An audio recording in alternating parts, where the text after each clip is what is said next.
سورۃ المؤمنون آیت نمبر 67۔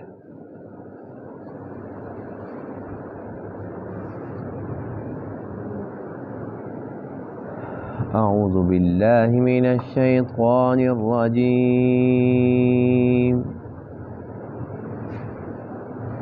بسم اللہ الرحمن الرحیم۔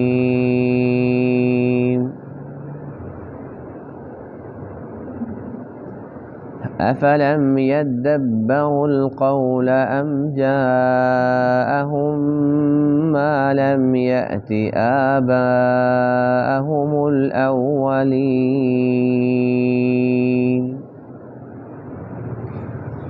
ام لم يعرفوا رسولهم فهم له منكرون ام يقولون به جنة بل جاءهم بالحق وأكثرهم للحق كارهون ولو اتبع الحق أهواءهم لفسدت السماوات والأرض ومن فيهن بل أتيناهم بذكرهم فهم عن ذكرهم معرضون أم تسألهم خرجا فخراج ربك خير وهو خير الرازقين وإنك لتدعوهم إلى صراط مستقيم وإن الذين لا يؤمنون بالآخرة عن الصراط لناكبون ولو رحمناهم وكشفنا ما بهم من ضر للجوا في طغيانهم يعمهون وَلَقَدْ أَخَذْنَاهُمْ بِالْعَذَابِ فَمَا اسْتَكَانُوا لِرَبِّهِمْ وَمَا يَتَضَرَّعُونَ حَتَّى إِذَا فَتَحْنَا عَلَيْهِمْ بَابًا ذَا عَذَابٍ شَدِيدٍ إِذَا هُمْ فِيهِ مُبْلِسُونَ۔ صدق اللہ العظیم۔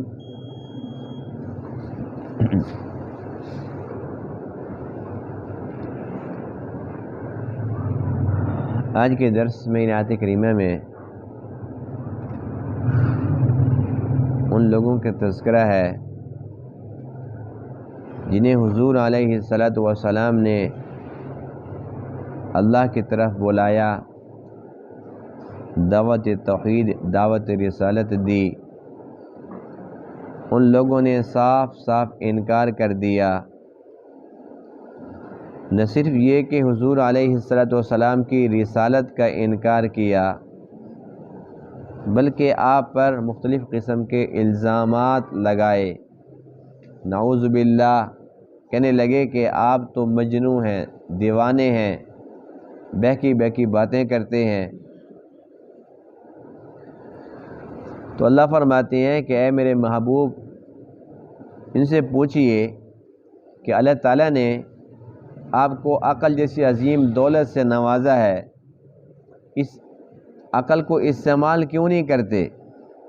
حضور علیہ الصلاۃ والسلام کوئی باہر سے تشریف نہیں لائے، انہی میں سے ہیں، اور نبوت ملنے سے پہلے کے جو 40 سال کا عرصہ ہے وہ انہی کے اندر آپ نے گزارا ہے۔ یہ اچھی طرح پہچانتے ہیں، سب کچھ جانتے ہیں، آپ کو نبوت سے قبل ہی صادق الامین بھی مانتے ہیں۔ تو پھر کیا وجہ ہے کہ دماغ کو کیوں استعمال نہیں کرتے کہ جب 40 سال تک آپ علیہ الصلاۃ والسلام نے کبھی بھی کوئی دیوانگی کی بات نہیں کی، کبھی جھوٹ نہیں بولا، تو نبوت کے بعد اب کیسے ممکن ہے کہ نعوذ باللہ آپ دیوانے ہو گئے ہیں یا آپ جھوٹی باتیں کرنے لگے ہیں۔ اللہ فرماتے ہیں اصل بات یہ ہے کہ ان کا خیال یہ ہے کہ جو ہماری خواہش ہے بس صرف اور صرف وہ حق ہے، اگر ہماری خواہش کے مطابق یہ کو بات کرتے ہیں تو تب تو ہم مانیں گے کہ ہاں یہ حق ہے، اگر ہماری خواہش کے خلاف بات ہو اگرچہ حق ہی کیوں نہ ہو لیکن ہم اس کو حق ماننے کے لیے تیار نہیں۔ اللہ فرماتے ہیں اس کا مطلب یہ ہوا کہ یہ اپنی خواہشات کو حق کا غلام نہیں بناتے، حق کے تابع نہیں کرتے، یہ چاہتے ہیں کہ حق ان کی خواہشات کا تابع ہو، اور اللہ فرماتے ہیں کہ یہ ممکن نہیں ہے۔ اگر حق ان کی خواہش کا تابع بن جائے تو اللہ فرماتے ہیں کہ پھر آسمان زمین جو کچھ ان کے درمیان میں ہے سارے کا سارا باطل اور ختم ہو کے رہ جائے گا، یعنی حق ان کی منشا کے تابع ہو جائے۔ حق وہ ہے جو اللہ فرماتے ہیں، جو اللہ کے نبی فرماتے ہیں، ان کی تو صرف اور صرف خواہشات ہیں۔ پھر اللہ فرماتے ہیں کہ یہ ایسے لوگ ہیں کہ میرے محبوب ان کو صراط مستقیم کی طرف بلاتے ہیں، سیدھے راستے کی طرف بلاتے ہیں، اور یہ سیدھے راستے سے بھاگتے ہیں اور الٹے راستے کی طرف چلتے ہیں۔ اور اگر انہیں کوئی تکلیف پہنچتی ہے تو اللہ فرماتے ہیں کہ اب دو ہی صورتیں ہوتی ہیں کہ ہم ان کی تکلیفوں کو دور کر دیں، یا یہ ہے کہ اس تکلیف کو لمبا کر دیں، اس کو عذاب کا نقشہ عذاب کی شکل دے دیں۔ اگر تکلیف دور کرتے ہیں تو پھر اپنے گناہوں پر پکے ہو جاتے ہیں، اگر تکلیف کو لمبا کرتے ہیں تو پھر مایوسی کے اندر چلے جاتے ہیں، تو یہ کسی طریقے سے بھی خوش ہونے کے لیے تیار نہیں ہے۔ اس لیے اللہ کا پیغام پہنچ گیا، اب جو بندہ بات مان لے گا اس کا اپنا نفع ہے، اور جو نہیں مانے گا تو وہ خود خسارے میں چلا گیا۔ افلم یدبروا القول، کیا پس یہ لوگ غور و فکر نہیں کرتے؟ تدبر کا معنی ہوتا ہے سوچ و بچار، کیا سوچ و بچار نہیں کرتے، غور و فکر نہیں کرتے اس بات میں؟ ام جاءہم ما لم یأت آباءہم الاولین، کہ ان کے پاس وہ بات آئی ہے کہ جو نہیں آئی ان سے پہلے ان کے آباء و اجداد کے پاس۔ ام لم یعرفوا رسولہم، کیا انہوں نے نہیں پہچانا اپنے رسول کو؟ فہم لہو منکرون، پس یہ لوگ حضور علیہ الصلوۃ والسلام کو اوپرا خیال کرتے ہیں۔ ام یقولون بہ جنہ، یا یہ لوگ یوں کہتے ہیں کہ ان کے ساتھ جنون کا مرض ہے۔ بل جاءہم بالحق، بلکہ وہ تو لائے ہیں ان کے پاس حق۔ وَأَكْثَرُهُمْ لِلْحَقِّ كَارِهُونَ، اور ان کے اکثر لوگ جو ہے وہ حق کو ناپسند خیال کرتے ہیں۔ وَلَوِ اتَّبَعَ الْحَقُّ أَهْوَاءَهُمْ، اور اگر حق تابع ہو جائے ان کی خواہشات کے، لَفَسَدَتِ السَّمَاوَاتُ وَالْأَرْضُ، تو البتہ فاسد ہو جائیں آسمان اور زمین، وَمَنْ فِيهِنَّ، اور جو کچھ ان کے درمیان میں ہے۔ بل اتیناہم بذکرہم، بلکہ ہم تو لائے ہیں ان کے پاس ان کی نصیحت کی بات۔ فہم عن ذکرہم معرضون، پس یہ لوگ اس نصیحت سے اعراض کرنے والے ہیں۔ ام تسألہم خرجا، کیا آپ ان سے کوئی خراج مانگتے ہیں، کوئی ٹیکس مانگتے ہیں؟ اللہ کے نبی تو بے لوث تبلیغ فرماتے ہیں نا، تو اللہ کیا فرماتے ہیں؟ کیا آپ ان سے کوئی خراج، کوئی ٹیکس مانگتے ہیں؟ فخراج ربک خیر، بس تیرے رب کا جو خراج ہے وہ بہت بہتر ہے، یعنی ان سے تو آپ نہیں مانگتے، اللہ سے اجر مانگتے ہیں جو وہ بہت بہتر ہے۔ وَهُوَ خَيْرُ الرَّازِقِينَ، اور وہ اللہ تعالیٰ بہت بہترین رزق دینے والا ہے۔ وَإِنَّكَ لَتَدْعُوهُمْ، اور بے شک آپ تو البتہ ان کو دعوت دیتے ہیں، إِلَى صِرَاطٍ مستقیم، سیدھی راہ کی طرف۔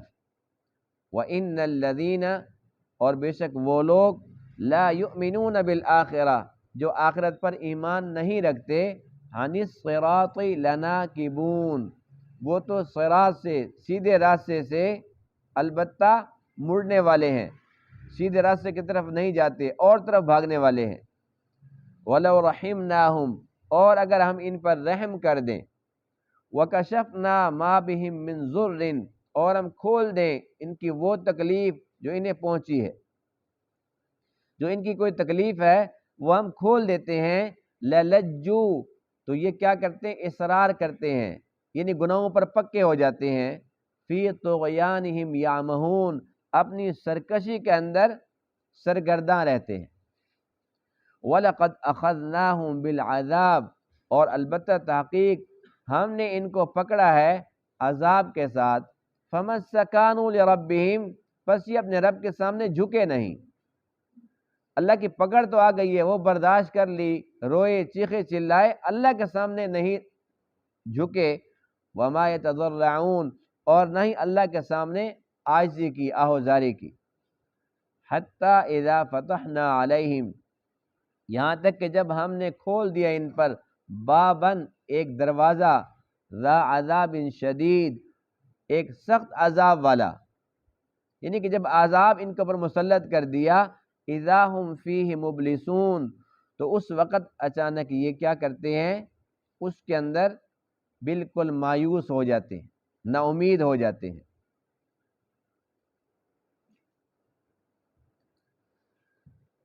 اللہ تعالیٰ نے انسان کو اشرف المخلوق بنایا، اللہ تعالیٰ نے انسان کو بے شمار دولتیں عطا فرمائی، جن میں سب سے بہترین دولت دماغ کی ہے۔ یہ دماغ ہے تو انسان کہلاتا ہے نا۔ اگر یہ دماغ چلا جائے تو انسان کے اندر سے انسانیت ختم ہو جاتی ہے۔ تو اللہ تعالیٰ نے انسان کو یہ دماغ کی دولت سے نوازا ہے، تو بار بار اللہ نے حکم دیا، اے میرے بندے، میری قدرت کی نشانیوں کے اندر غور و فکر کر، مجھے پہچاننے کی کوشش کر۔ کسی بھی چیز کے اندر جب تو غور و فکر کرے گا تو اللہ تعالیٰ کی پہچان، اس کی معرفت حاصل ہوگی، اس کی محبت دل کے اندر بڑھے گی، اور جب اللہ تعالیٰ کی عظمت، اس کی محبت دل کے اندر آئے گی، پھر اس کی بندگی آسان ہو جائے گی۔ جب اس کی قدرت سمجھ آئے گی، اس سے پیار بڑھے گا۔ تو مقصد تو یہی ہے کہ ایک انسان کو اللہ تعالیٰ کی معرفت حاصل ہو جائے کہ اللہ تعالیٰ نے جس کام کے لیے انسان کو پیدا فرمایا، اللہ تعالیٰ کی بندگی، تو اس کام پر ہی آ جائے۔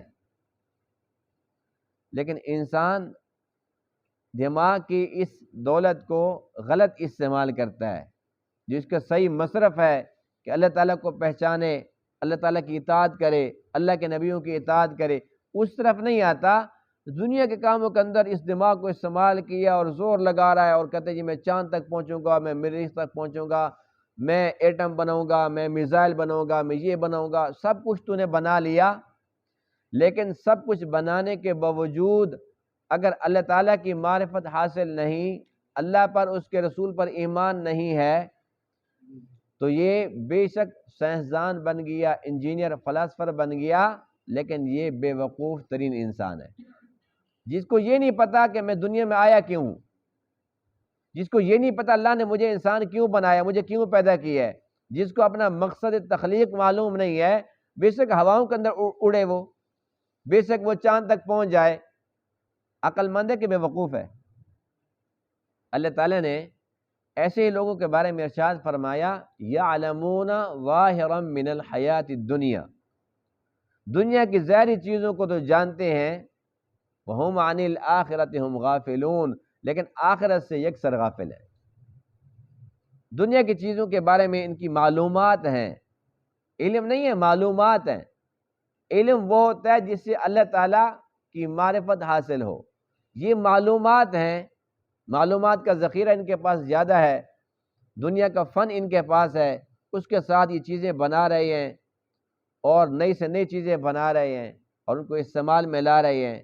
تو یہ دنیاوی ترقی ہے، یہ مادی ترقی ہے، لیکن جس سے آخرت بنتی ہے، جس سے اللہ تعالیٰ کی رضا حاصل ہوتی ہے، اس سے یہ کوسوں دور ہیں۔ تو اللہ تعالیٰ نے ان آیات کے اندر بھی یہی ارشاد فرمایا، افلم یدبر القول، کیا یہ اس بات کے اندر غور و فکر نہیں کرتے؟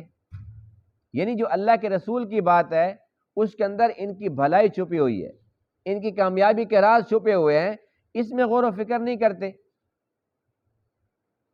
یہی الفاظ ایک اور جگہ بھی استعمال ہوا. اللہ فرماتے ہیں افلا یتدبرون القرآن ام علی قلوب اقفالها، کیا یہ قرآن کے اندر غور و فکر نہیں کرتے؟ کیا ان کے دلوں کے اوپر قفل لگے ہوئے ہیں، تالے لگے ہوئے ہیں؟ ایک اور آیت میں ارشاد فرمایا افلا یتدبرون القرآن، کیا یہ قرآن میں غور و فکر نہیں کرتے؟ ولو کان من عند غیر اللہ، اگر یہ اللہ کی طرف سے نہ ہوتا کلام، یہ اللہ کے غیر کی طرف سے ہوتا، لوجدوا فیہ اختلافا کثیرا، اس میں بہت زیادہ اختلاف ان کو نظر آتا. ایک صورت کچھ کہہ رہی ہوتی، دوسری صورت کچھ کہہ رہی ہوتی، ایک آیت کچھ کہہ رہی ہوتی، دوسری اس کی نفی کر رہی ہوتی. لیکن اللہ کی طرف سے ہے، اس لیے ایک آیت دوسری کی تصدیق کرتی ہے، ایک صورت دوسری کی تصدیق کرتی ہے، آپس میں ٹکراتی نہیں بات. انسان صبح کچھ کہتا ہے پھر شام کو بھول جاتا ہے نا. پچھلے ہفتے اور بات کی تھی، آج اور بات منہ سے نکل گئی، پھر کہتے ہیں بھائی پرسوں تو آپ نے یہ بات کی، کہتے ہیں جی آپ بھول رہے ہیں. خود بھول جاتا ہے، کہتے ہیں آپ بھول رہے ہیں، اپنی بات کی نفی کر بیٹھتا ہے. ایک دن اور بات ہے، دوسرے دن اور بات ہے، پچھلے سال اور بات تھی، اس سال اور بات ہے. یہ اللہ کی باتیں ہیں، یہ اللہ کا پاک کلام ہے. یہ جب سے اترا ہے اب تک اور قیامت تک اور ہمیشہ کے لیے کوئی ایک آیت ایسی نہیں ہے، کوئی ایسی صورت نہیں ہے جو ایک صورت کے ساتھ مقابلے پہ اتر آئے اور ہمیں ایک صورت کو نکالنا پڑ جائے، ایک آیت کی چھٹی کرانی پڑ جائے. اللہ کی بات، اللہ کی بات حق سچ ہے، اس کا علم ازل سے ابد تک ہے. جو اس نے فرما دیا وہ حق سچ ہے، اس کی کوئی بات دوسری بات کی نفی کر ہی نہیں سکتی، بلکہ تصدیق کرتی ہے. ہم قرآن کی تفسیر کرتے ہیں، اب دیکھو لفظ کیا تھا افلم یدبر القول، کیا وہ غور و فکر نہیں کرتے؟ اب غور و فکر پر دو آیتیں میں نے اور پڑھ لی ہیں اسی کی تفسیر کے اندر. تو قرآن کی ایک آیت دوسری کی تفسیر کرتی ہے. تو اصل جو تفسیر ہوتی ہے قرآن کی، اس کا طریقہ کار بھی یہی ہوتا ہے کہ قرآن کی ایک آیت کی تفسیر دوسری آیت سے لیتے ہیں، تیسری آیت سے لیتے ہیں، چوتھی آیت سے لیتے ہیں، اور اس کے بعد پھر دوسرا نمبر آتا ہے احادیث کا. پھر ہم ان آیات کی تشریح، اس کی تفسیر کے لیے ہم جاتے ہیں صحابہ کرام کی طرف. حضرت عبداللہ بن عباس کیا فرماتے ہیں، اللہ کے نبی سے کیا سنا ہے، فلاں صحابی کیا فرماتے ہیں، ان کا کیا قول ہے. تو عرض کرنے کا مقصد یہ ہے کہ یہ چونکہ اللہ تعالیٰ کا کلام ہے، اس میں انسان غور و فکر کرے تو پھر اس کو ماننا پڑے گا کہ واقعی اللہ تعالیٰ کا کلام ہے. تو اللہ کیا فرماتے ہیں کہ میرے نبی کی اس بات کے اندر غور و فکر کیوں نہیں کرتے؟ کیا ان کے پاس، ان کے آباء و اجداد کے پاس یہ باتیں نہیں پہنچی؟ اللہ فرماتے ہیں کیا میرے رسول کو نہیں جانتے، میرے رسول کو نہیں پہچانتے؟ میرے رسول تو انہی کے اندر بڑے ہوئے ہیں، انہی کے اندر جوان ہوئے ہیں، نبوت سے قبل کا زمانہ ان کے اندر گزرا ہے. کہ جانتے نہیں ہیں کہ وہ صادق الامین ہے، کبھی بھی جھوٹ نہیں بولا؟ اللہ فرماتے ہیں فہم لہو منکرون، ایسے لگتا ہے کہ جیسے یہ اوپرا محسوس کر رہے ہوں کہ یہ کوئی اجنبی ہیں، کہیں بیر سے آئے ہیں، یہ جانتے نہیں ہیں، پہچانتے نہیں. اور ایک تو مشرکین مکہ تھے، نمبر دو اہل کتاب یہود و نصارہ، ان کے بارے میں تو اللہ فرماتے ہیں میرے نبی کی نبوت و رسالت کا انکار کر رہے ہیں، حالانکہ یعرفونہ کما یعرفون ابناءہم، یہ ایسے جانتے ہیں جیسے اپنے بچوں کو جانتے ہیں، جیسے اپنے بیٹے کو کوئی بندہ پہچانتا ہے ایسے پہچانتے ہیں. یعنی ان کی پہچان میں ذرہ برابر غلطی کا امکان ہی نہیں ہے. لیکن صرف اور صرف حسد کی آگ ہے جو جل رہی ہے ان کے سینوں کے اندر. یہ کہتے ہیں کہ سارے نبی بنی اسرائیل میں سے آئے اور جن کا ہم انتظار کر رہے ہیں وہ بنی اسماعیل میں سے آ گئے، سب سے شان والا نبی بنی اسرائیل سے کیوں نہیں آیا؟ بس یہ حسد اللہ کے ساتھ مقابلہ کرنا شروع کر دیا اور اللہ کے نبی کی نبوت اور رسالت کو جانتے ہوئے، آپ کو پہچانتے ہوئے صاف صاف انکار کر دیا. اب ان لوگوں نے کیا الزام، کیا بہتان تراشا، ام یقولون بہ جنہ، کہنے لگے کہ ان کے ساتھ جنون ہے. نعوذ باللہ من ذالک. اب حضور علیہ الصلوۃ والسلام جب اللہ کی وحدانیت کی بات فرماتے ہیں تو اب یہ کہتے تھے اجعل الآلہۃ الہا واحدہ ان ھذا لشیء عجاب، سارے الہ ختم اور سارے کام ایک الہ کرے گا؟ یہ 360 بت ہیں، ان سب کی چھٹی ہو جائے گی. اور ہر چھوٹا بڑا کام ایک اللہ کرے گا، ایک الہ کرے گا، کیسے کرے گا؟ یہ تو بڑی تعجب والی بات ہے۔ تو اس بات سے ان کو لگتا تھا نعوذ باللہ اللہ کے نبی بہکی بہکی باتیں کرتے ہیں، حالانکہ بات حق تھی۔ اسی طریقے سے آپ علیہ الصلوۃ والسلام ارشاد فرماتے ہیں کہ مرنے کے بعد پھر ایک زندگی ہے، قبر کی زندگی ہے، حشر کی زندگی ہے، پھر اللہ کے سامنے کھڑا ہونا ہے، حساب کتاب کی گھڑی ہے، پھر جنت ہے، جہنم ہے۔ یہ کہتے تھے بڑی عجیب بات ہے۔ یہ کہتے تھے کہ ایک انسان جب مر گیا تو مرنے کے بعد وہ کیسے زندہ ہو سکتا ہے؟ کہتے تھے کہ جب ہماری ہڈیاں بوسیدہ ہو جائیں گی، ہم مٹی کے ساتھ مٹی ہو جائیں گے، اذا کننا عظاما نخرا، تو اس کے بعد پھر کیسے دوبارہ انسان زندہ ہو سکتا ہے؟ تو اللہ فرماتے ہیں کتنی آسان سی بات ہے، قل یحییھا الذی انشأھا اول مرہ، وہ اللہ پیدا کرے گا جس نے پہلی بار پیدا کیے، جس نے اس وقت پیدا کر دیا کہ جب نام بھی نہیں ہے، ہڈیاں بھی نہیں ہے، تمہاری مٹی نہیں ہے، کچھ بھی نہیں ہے، تب تمہیں پیدا کر دیا۔ اب تو یہ تم کہتے جی ہماری ہڈیاں بوسیدہ ہو گئی، ہم مٹی کے ساتھ مٹی ہو گیا، تمہاری مٹی تو ہے، پتہ تو ہے کہ فلانے کی مٹی ہے، یہ فلانے کی قبر ہے، فلاں تمہارا نام تو ہے۔ جب یہ نام نہیں تھا تب کس نے پیدا کیا؟ اس اللہ کے لیے کیا مشکل ہے دوسری بار پیدا کرنا؟ تو اب یہ باتیں ان کو عجیب لگتی تھی کہ ایک انسان مرا ہوا ہے اور قبر کے اندر جا کر پھر وہ زندہ ہو جاتا ہے، وہ کیسے زندہ ہو سکتا ہے؟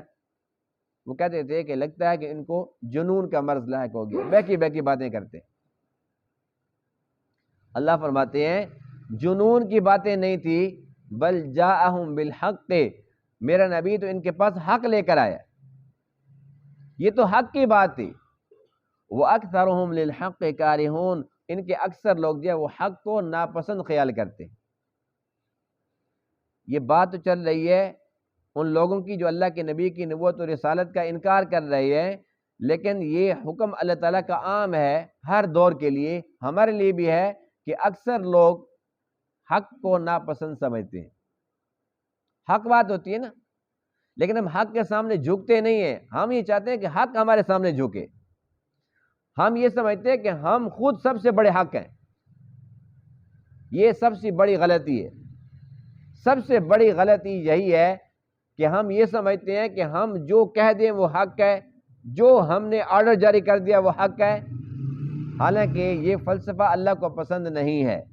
اور اللہ فرماتے ہیں کہ اگر حق ان کی خواہشات کا غلام بن جائے، جیسے ہم چاہتے ہیں کہ جو ہم کہتے ہیں بس وہی حق ہونا چاہیے، یعنی کہ جو ہماری منشا ہے، جو ہماری چاہت ہے، جو ہماری مرضی ہے، بس وہی نافذ ہونی چاہیے، تو اس کا مطلب یہ ہوا کہ ہم یہ چاہتے ہیں حق ہمارا تابع ہو، یعنی ہم یہ چاہتے ہیں کہ ہم شریعت کے غلام نہیں بنتے، شریعت ہماری غلام بنے۔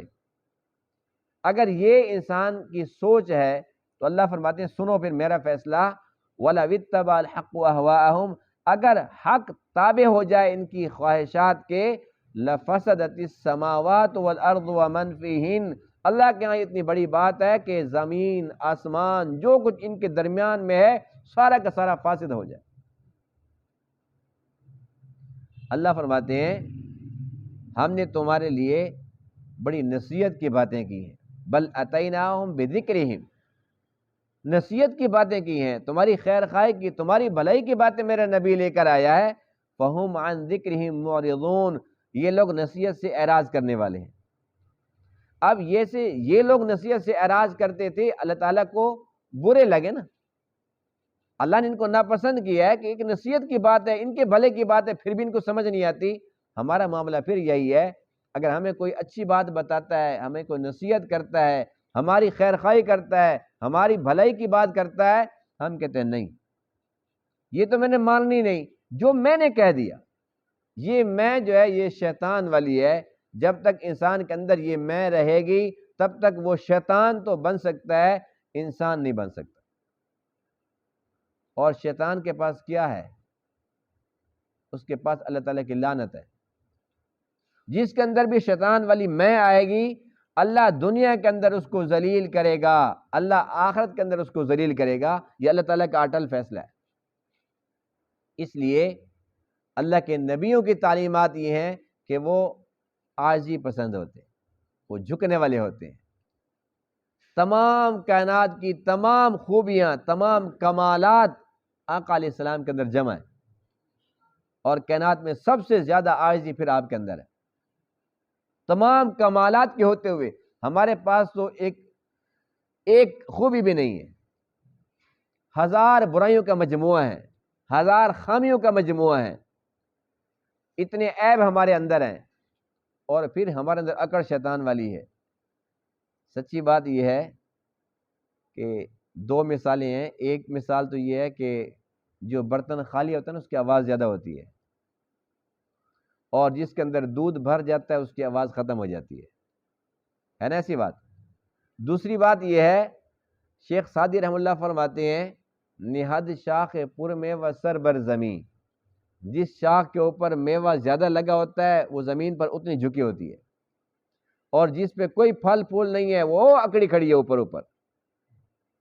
تو جو انسان جس میں کچھ آ جاتا ہے وہ تو یوں نیچے جھک جاتا ہے، اور جو خالی ہوتا ہے وہ شیطان کی طرح اکڑ دکھاتا ہے۔ لیکن وہ جتنی بھی اکڑ دکھائے، اللہ تعالیٰ کو چونکہ اکڑ پسند ہی نہیں ہے، انسان کے اندر تکبر پسند ہی نہیں ہے، برداشت بھی نہیں ہے۔ حدیث پاک میں اللہ فرماتے ہیں، الکبر ردائی، یہ میری عظمت ہے، میری چادر ہے۔ یہ تکبر فرمایا کہ میری چادر ہے، جس نے تکبر کیا اس نے میری رضا پر حملہ کیا، اور میں اس کو ذلیل کروں گا۔ تو ہم سب آج سے عزم کریں کہ یہ میں ختم کریں گے اپنے اندر سے، یہ شیطانیت ختم کریں گے، اپنے اندر عاجزی لائیں گے، جھکنے کی کوشش کریں گے۔ اگر جھکنا نہیں آتا پھر بھی کوشش کریں، پھر بھی کوشش کریں، کسی اللہ والے کے پاس جائیں اور ان کے سامنے جا کر مؤدبانہ گزارش کریں کہ میرے اندر شیطان والی میں ہے، یہ کیسے ختم ہوگی۔ آپ کو نسخہ تجویز فرمائیں، عنایت فرمائیں، میرا روحانی علاج فرما دیں کہ میں تو اندر سے پورا کا پورا شیطان ہوں۔ وہ اللہ والے دعا فرمائیں گے، کوئی ذکر اذکار بتائیں گے، ان کے پاس جو ہے نا یہ روحانی نسخے ہوتے ہیں، یہ روحانی نسخے دیں گے، ہمارے روحانی طبیب ہوتے ہیں وہ، تو یہ اندر سے انسان کی صفائی ہو جاتی ہے۔ یہ جو شیطانی صفات ہیں جو اللہ تعالیٰ کو ناپسند ہیں، یہ ساری کی ساری ختم ہو جاتی ہیں، پھر انسان کے اندر عاجزی آ جاتی ہے، ایمان کا نور آ جاتا ہے، تقویٰ آ جاتا ہے، نیکیوں کا شوق نصیب ہو جاتا ہے، برائیوں سے بچنا آسان ہو جاتا ہے۔ بہرحال اللہ فرماتے ہیں ہم ان کے پاس نصیحت کی باتیں لے کر آئے، وہ نصیحت سے اعراض کرنے والے تھے۔ ہمیں چاہیے کوئی بندہ چھوٹا یا بڑا ہے، اگر ہمارے بھلے کی بات کر رہا ہے، ہم یہ نہ دیکھیں کہ چھوٹا یا بڑا ہے، ہم یہ دیکھیں کہ بات کتنی بڑی کر رہا ہے، بات کتنی پتے کی ہے، بات کتنی خیر والی ہے، ہم اس کو ضرور دل میں جگہ دیں، ہم اس کو اپنی زندگی میں لائیں، اس نصیحت کو قبول کریں، بے شک کہنے والا خود اس پر عمل کرنے والا ہو یا نہ ہو، ہم اگر سن کر اس کو دل دماغ میں جگہ دیتے ہیں، ہم اس کو زندگی میں لاتے ہیں، ہمارے لیے تو خیر ہی خیر ہے۔ پھر اللہ فرماتے ہیں کہ یہ ایسے بد نصیب ہیں، ایسے بدبخت ہیں، وَإِنَّكَ لَتَدْعُوهُمْ إِلَىٰ صِرَاطٍ مُسْتَقِيمٍ، آپ ان کو صراط مستقیم کی طرف بلاتے ہیں۔ ہر بندہ محتاج ہے نا، ہم ہر رکعت کے اندر کیا پڑھتے ہیں؟ اہدنا الصراط المستقیم، اہدنا الصراط المستقیم، اے اللہ صراط مستقیم پر ہمیں چلا۔ ہر بندہ محتاج ہے، اللہ تعالیٰ سے توفیق مانگتے ہیں، اللہ مجھے اس راستے پر چلا۔ اللہ فرماتے ہیں میرا محبوب ان کو بلاتے آؤ، یہ صراط مستقیم ہے، لیکن یہ لوگ کیا کرتے ہیں؟ عن الصراط لناکبون، اس راستے کو چھوڑ کر اور طرف بھاگتے ہیں۔ اب دو ہی صورتیں ہیں، جب ان کے اوپر کوئی تنگی آئے، کوئی مصیبت آئے، جیسے بنی اسرائیل پر جب موسیٰ علیہ السلام ان کو اپنے ساتھ لے کر چل رہے تھے، یعنی کہ کافی سارے لوگ آپ پر ایمان لے آ چکے تھے، اور وہ جو جادوگر تھے وہ جادوگر بھی سارے کے سارے ناکام ہو چکے تھے، تو جو فرعونی تھے نا ان کے اوپر جب کوئی تکلیف کا مصیبت آتی تھی کہتے اے موسیٰ اپنے رب سے بات کر، بس اب جو ہے نا اگر یہ ہماری مصیبت ٹل گئی تو بنی اسرائیل پکے پکے تیرے، ہم ان کو آزاد کر دیں گے، اپنی غلامی سے ان کو نکال دیں گے، بس ہمیں تجھے دے دیں گے۔ موسیٰ علیہ السلام دعا کرتے تھے، جیسے مصیبت ختم ہوتی پھر وہی حرکتیں۔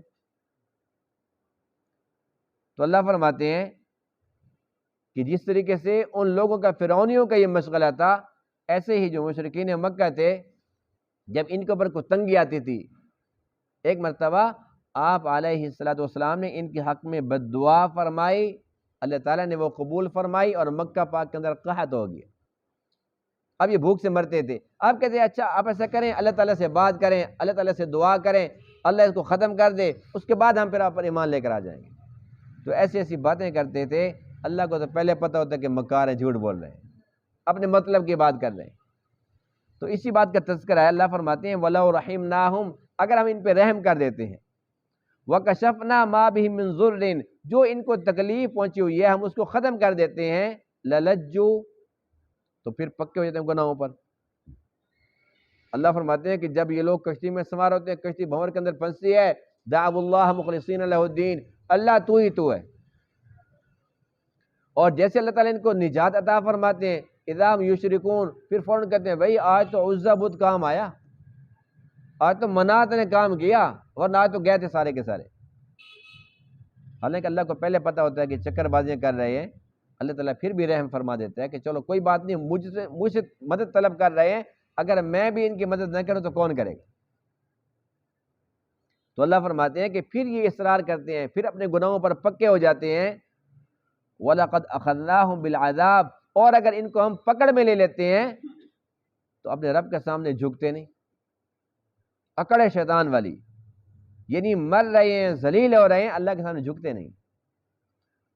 ان آیات سے ہمیں کیا سبق ملتا ہے کہ یہ مشرکین کی صفات ہے نا، اللہ کے سامنے جھکتے نہیں ہیں، اللہ تعالیٰ رحم فرما دے تو پھر اللہ تعالیٰ کے سامنے پھر نہیں جھکتے، پھر بھی دور بھاگتے ہیں، اور اگر عذاب تھوڑا لمبا ہو جائے، کوئی تکلیف لمبی ہو جائے، اذا ہم فی مبلسون، تو پھر نا امید ہو جاتے ہیں۔ آج یہ ساری کی ساری صفات ہمارے اندر پائی جاتی ہیں، ہمیں سے کوئی بیمار ہو جاتا ہے، بیماری تھوڑی لمبی ہو جاتی ہے، اس کے بعد پھر ہم بھی مایوس ہو جاتے ہیں، حالانکہ مایوس ہونا کافروں کی صفت ہے، ایمان والوں کی نہیں ہے۔ اللہ تعالیٰ جس حال میں بھی رکھے، اللہ تعالیٰ سے ہمیشہ عافیت ہی مانگنی چاہیے، لیکن اللہ تعالیٰ جس حال میں بھی رکھے، انسان کو آخری سانس تک بھی اللہ کے رحمت سے نا امید نہیں ہونا چاہیے، مایوس نہیں ہونا چاہیے، یہ سمجھنا چاہیے کہ اللہ تعالیٰ نے اگر یہ مصیبت بھیجی ہے، اس کے اندر میرے کوئی نہ کوئی خیر ہوگی، اور یقیناً کوئی نہ کوئی خیر ہوتی ہے۔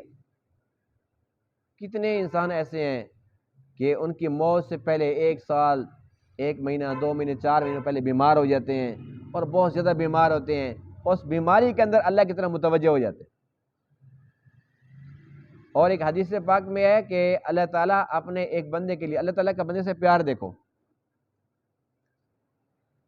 اللہ تعالیٰ ایک بندے کے لیے جنت کے اندر ایک محل، ایک مقام اس کے لیے متعین فرماتے ہیں کہ میرے اس بندے کا یہ مقام ہے، لیکن وہ جب دنیا میں آتا ہے، نہ وہ اتنی نمازیں پڑھتا ہے، نہ اتنی عبادت کرتا ہے کہ وہ اس کے لائق بنے، وہ نیکیوں کی طرف رغبت رکھتا ہی نہیں ہے، بہت کم رکھتا ہے۔ اب یہ اس کا مستحق نہیں تھا، تو اللہ تعالیٰ اس کو مصیبتوں کے اندر مبتلا فرما دیتا ہے، اس کو بیماری کے اندر مبتلا کر دیتا ہے، بیماری لمبی ہو جاتی ہے، اس بیماری کے اندر یہ صبر کرتا ہے، تکلیف کو برداشت کرتا ہے، صبر کرتا ہے، تو پھر اللہ تعالیٰ کی رحمت برستی ہے، اس بیماری کے سبب، اس صبر کے سبب اس مقام کا مستحق بن جاتا ہے۔ یعنی اللہ کی رحمت دیکھیے کہ اللہ تعالیٰ نے وہ مقام اس کو اس کا نیچے نہیں کیا، اس کو تکلیفیں دے کے، اس کو دکھ پہنچا کے، آزمائشوں کے اندر مبتلا فرما کے اسی کا لائق بنا دیا کہ جو مقام ہے دینا اس کو یہی ہے میں نے۔ تو اس سے یہ سمجھ آتی ہے کہ اللہ تعالیٰ کے ہر کام کے اندر بے شمار حکمتیں ہیں، اور مومن بہر صورت نفع میں ہے، خوشی کے حالات ہیں یا غمی کے حالات ہیں، ہر صورت کے اندر مومن کا آخرت کا نفع ہی نفع چل رہا ہوتا ہے، شکر کرتا ہے پھر بھی مزہ ہے، صبر کرتا ہے پھر بھی مزہ ہے، تو اللہ تعالیٰ تو دینے کے لیے تیار ہے، کاش کہ کوئی لینے والا بھی ہو۔ تو اس لیے آج سے ہم اپنے آپ کو یہ بھی سمجھا دیں کہ کوئی دکھ تکلیف بھی آ جائے، کوئی بیماری بھی آ جائے تو مایوس نہیں ہونا، بلکہ اس کے اندر بھی سمجھنا ہے کہ اللہ تعالیٰ ضرور میرے اوپر اور اپنے زیادہ فضل کرنا چاہ رہا ہے، اور اس کے اندر اللہ تعالیٰ کی کوئی بے شمار حکمتیں چھپی جو مجھے سمجھ نہیں آ رہی، لیکن یہ بات پکی ہے کہ چونکہ وہ میرا رب ہے، وہ مجھ سے پیار کرتا ہے، یقیناً ہے اس کے اندر میرا نفع ہی نفع۔ کریں گے نا، ان باتوں کو سمجھنے کی کوشش کریں گے نا انشاءاللہ، اللہ تعالیٰ عمل کرنے کی توفیق عطا فرمائے۔ وآخر دعوانا الحمدللہ رب العالمین۔